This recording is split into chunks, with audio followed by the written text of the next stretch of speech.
পরিবার ও সমাজে অবহেলিত, ঠিকানাহীন এবং পথে প্রান্তরে পড়ে থাকা অসুস্থ মানুষদের পাশে দাঁড়িয়েছে আপন ঘর ফাউন্ডেশন নামে একটি মানবিক স্বেচ্ছাসেবী সংগঠন। রাস্তায় পড়ে থাকা শরীর পচন ধরা কিংবা নানা রোগে আক্রান্ত নারী, পুরুষ ও শিশুদের নিঃস্বার্থ সেবা দিয়ে যাচ্ছে তারা। ঢাকার কেরানীগঞ্জ এবং দিনাজপুরে কার্যক্রম চালাচ্ছে সংগঠনটি। আগামীতে আরও বড় পরিসরে এই অবহেলিত মানুষের পাশে দাঁড়ানোর পরিকল্পনা করছেন সংশ্লিষ্টরা। গত 5 বছরে 244 জনকে সেবা দিয়েছেন তারা। এর মধ্যে 168 জন সুস্থ হয়ে পরিবারের কাছে ফিরেছেন। বর্তমানে 51 জনকে সুস্থ করে তোলার পাশাপাশি তাদের স্বজনদের সন্ধান চালানো হচ্ছে। সারা দেশব্যাপী যার একটি শাখা কেরানীগঞ্জে আছে এবং এখানটায় চলমান আছে। সামর্থ্য অনেকের আছে, কিন্তু মানসিকতা সবারই নাই।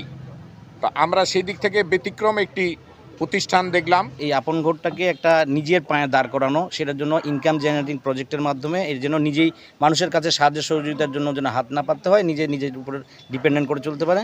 আর আমাদের একটা বিশাল ক্যাম্পাস থাকবে, সেন্ট্রাল ক্যাম্পাস, যেখানে আসলে আমাদের থাকবে 0 থেকে 4 বছরের বাচ্চা যারা রাস্তায় পরিত্যক্ত থাকে, হাসপাতালে ফেলে দিয়ে যায়, ডাস্টবিনে ফেলে যায়, এদেরকে টেক কেয়ার করার জন্য একটা ব্যবস্থা থাকবে।